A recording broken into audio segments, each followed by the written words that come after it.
Türkiye İstanbul'dayız, sen gel aldı bu akşam. Lekin bu sen yerimizde bir tezgahını çiğerken.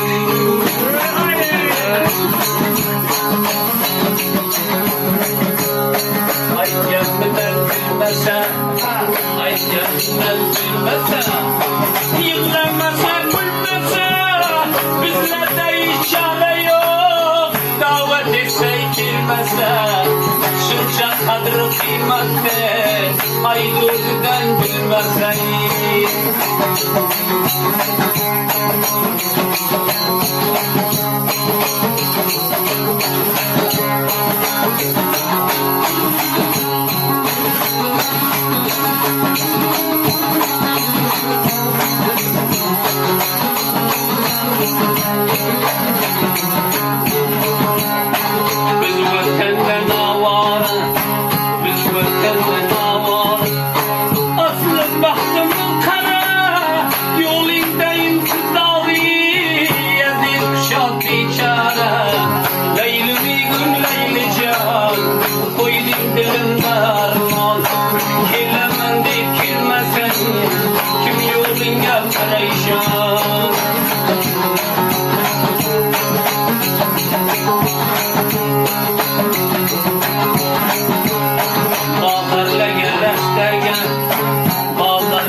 Bahtım ağa tutarım.